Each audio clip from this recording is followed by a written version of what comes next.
పవన్ కళ్యాణ్ చెప్పినటువంటి అష్టదిగ్బంధనం, అలాగే చంద్రబాబు నాయుడు చెప్పే ముప్పేట దాడి, ఇవి ప్రస్తుతం ఆంధ్రప్రదేశ్ రాజకీయాల్లో కీలకమైనటువంటి. ఒకవైపు భారతీయ జనతా పార్టీ, ఇంకొక వైపు తెలుగుదేశం, మూడో వైపున పవన్ కళ్యాణ్. ముప్పేట దాడి ఒకవైపున జగన్ అభివృద్ధి చేయలేదు, రాష్ట్రం పాడైపోతుంది అన్నటువంటి. సంక్షేమం అన్నటువంటిది ఆయనకంటే ఎక్కువ ఇస్తామన్నట్టు. నమ్ముతారా లేదా అన్నటువంటి లెక్కలు నేను ఇప్పుడు సమీక్షించట్లేదు. అది మనం ఇంతకుముందు కూడా చాలాసార్లు మాట్లాడుకున్నాం. రాష్ట్రం ఎంత అభివృద్ధి చెందింది ఏంటి అన్నటువంటి. చంద్రబాబు టైంలో ఎంత అభివృద్ధి చెందింది, ఇప్పుడు ఎంత అభివృద్ధి చెందింది, దాంట్లో లెక్కలు ఎట్లా ఉన్నాయి, ఇవన్నీ కూడా. కాబట్టి ఇప్పుడు ప్రత్యేకించి చక్కర్లేదు.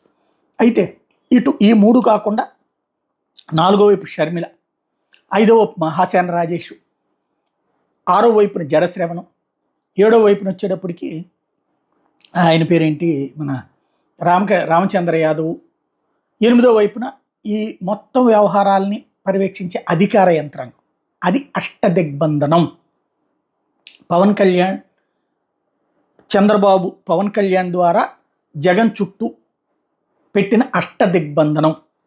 ఈ అష్టదిగ్బంధనం అన్నటువంటి దాని నుంచి బయటపడాలంటే ఒక బలమైనటువంటి శక్తి కావాలి. అది ప్రజలు జగన్కి ఇస్తారా, లేదా జగన్ ఆ అష్టదిగ్బంధంలో చిక్కుకుని విలవెల్లాడిపోతాడా?